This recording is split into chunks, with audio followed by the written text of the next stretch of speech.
What's new, pussycat? Welcome to my channel. My name is Emma Cownley. I'm a freelance copywriter and blogger, and today I'm going to be answering another one of your content related questions. This time I'm answering a question I didn't know people had until several of you asked me about it, and I realised probably should make a video on this because clearly there's not enough info out there. And that is how to choose a name for your freelance business. What goes into choosing a name? Is there anything legal that you need to consider? How do you go about registering and owning that name? Right on time. Are you coming up? Come on then. So today we're going to go into the nitty-gritty of whether or not you need to choose a business name, how to do that, whether there's anything legal you need to require and what you need to do in order to make it official, and then kind of what you need to do in order to own that name thoroughly and just, dominate the space, as it were. Before I give you the good stuff, I'm just going to cover the housekeeping here. As you may or may not know, YouTube doesn't necessarily like me because my swearing means that they are not able to place adverts on my videos. And I'll be god fucking damned if I'm going to change my way to suit the advertisers on YouTube. So there are a couple of things you can do to help me out in exchange for all of the incredible information that I'm going to be giving you in this video, and that is like the video and subscribe to the channel. It helps boost me in the algorithm and it shows me what kinds of things you like to watch and what kind of things you're digging, and then I'll go away and make a shit ton more of that exact type of stuff. You can also buy me a coffee on Ko-fi. I will leave the link in the description below. Every coffee you buy me is probably going to go towards a bunch of daffodils from Tesco's. Fucking love that shit. Another quick thing that I would like to mention before we get into it is that you can actually book me for a consultation. I call it the witching hour, and it is 1 hour with me to help you plan and prep for whatever it is you've got going. If you're thinking of going freelance and you want an expert guiding hand to help you on your specific journey and an action plan that you can use to get things going, we can do that. If you're already an existing freelancer and maybe you're stuck in an area of your business, or you want advice on something you've seen me doing, absolutely we can do that. So that you can go away and check that out and decide whether or not you want to basically have a YouTube video exactly like this, but real time and private just for you in real life. Let's get into this. So let me just start by going over some basic groundwork that you're going to need to know before you start thinking about naming your business. This is only going to be relevant to people setting up businesses in the UK, because if I try to cover all of you fine folk in Canada and the US, I'm gonna fuck myself up basically, because I've got no idea how you guys do things. All I know is what I've done here in the UK, so I'm going to stick to what I know because I don't want to fuck anybody up, okay? Right. So here in the UK, if you want to be a freelancer, you have two options ahead of you. You can choose to be a sole trader, and a sole trader is basically when you operate as yourself, earning money on the fly as a freelancer. That money goes straight into your personal bank account, and you are liable for any debts or legal situations that you get into, because you are the business is you are the person. Now, if you're a sole trader, you don't really need a business name. You're operating as yourself. So really the best course of action in that situation is to use your own name and operate as your name. I mean, ultimately at the end of the day, you can do what you want, but it's not necessary. The other course of action if you want to freelance in the UK is to set up a private limited company. This is what I have done. Now, when you set up a private limited company, you basically go to Companies House, you fill out all the information there and get your company registered with them, and then you go to HMRC and say, hey, I am the majority shareholder of this business employs me, I am an employee of this business that I own. And you are not liable for any debt that the business gets into, because you are not the business, you are separate entities. Now, if you are thinking of setting up a private limited company, you're setting up a company. So you're going to need a name for that company. You need to tell Companies House what the name of that company is. So a business name is pretty vital. I realise this is pretty high energy and garbled. I'm going to leave a ton of links in the description box below for you to research this yourself and get into the nitty-gritty of it. Top line details: sole trader, private limited company. Sole trader, you are a sole trader. You trade as yourself, by yourself. Private limited company, you are setting up a company and employing yourself as an employee. You are a company, so you need a company name. Hope that makes sense. Whistle stop tour. Let's start with the groundwork. Before you can start generating name ideas and coming up with clever things, you actually need to sort your branding out. This sounds long as fuck, but basically you're not going to be able to market yourself with any form of like authenticity or any uniqueness unless you have a brand. It's also going to be pretty tricky for you to write your entire freelance business website without a brand either. So this is shit you absolutely need to get done at the very beginning of your journey. Sounds like it's going to be long. It's actually really fucking fun. And once you've got it, that thing just, you're going to use it all the time. So bear with. So what we need to do is figure out what is your unique approach to the craft.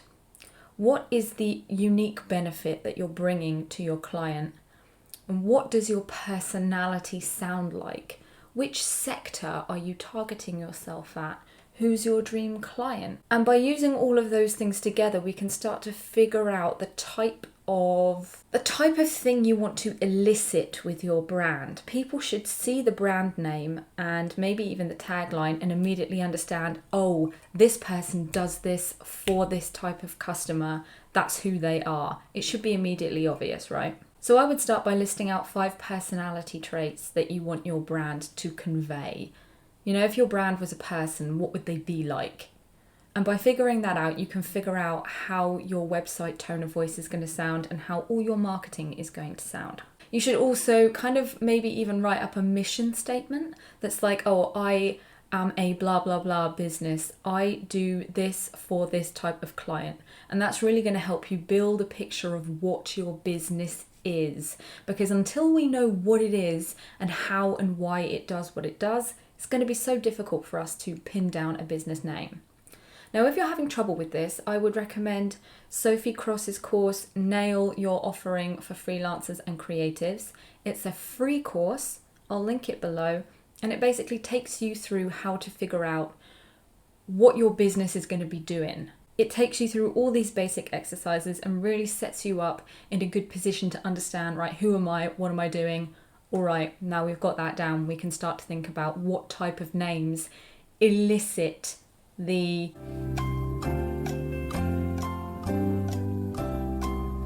convey the concept of who I am and what I do.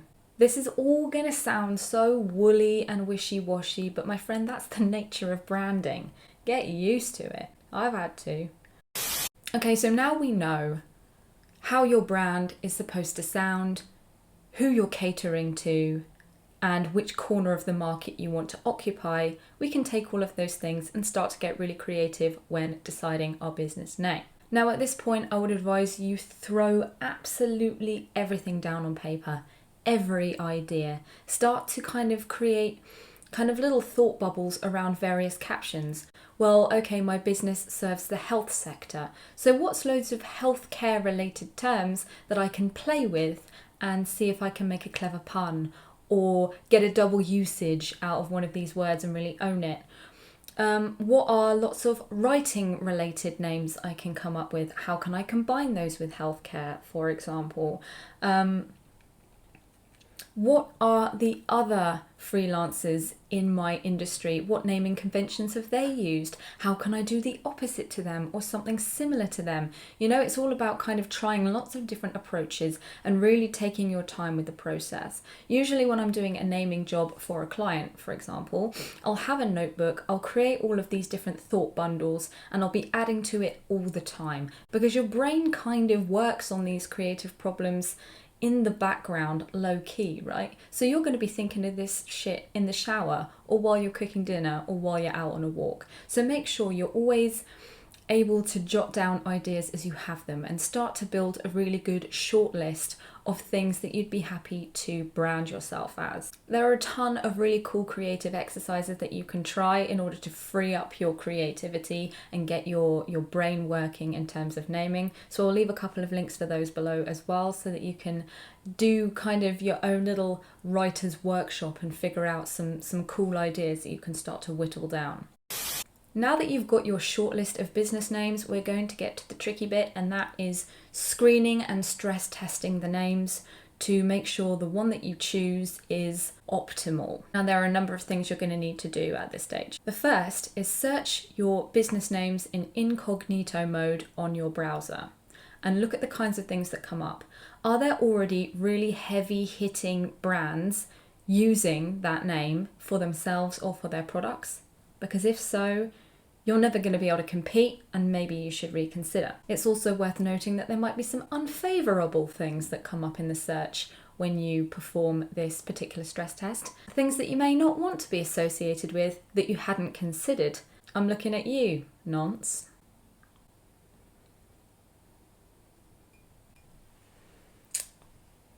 Are there other terms coming up which might confuse any potential customers? Let's not forget, they're going to be going to Google, searching your business name. If something completely different is coming up above yours, is it going to confuse the meaning? You're going to need to think about that as well. Also, have you used a really generic keyword as part of your business name that's going to be damn near impossible to rank for? Because ultimately you are going to kind of want to get to page 1 of the search engine. You're going to want to get high up in the SERPs.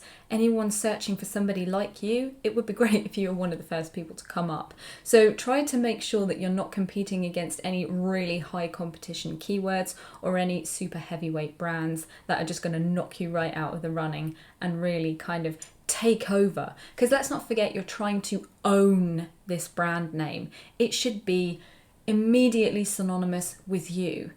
So when people search it and some other brand comes up or something else comes up, that's not good. It needs to be 100% you. A quick example of that is in the early days when I was naming my business, I had one other business name that I was quite keen on.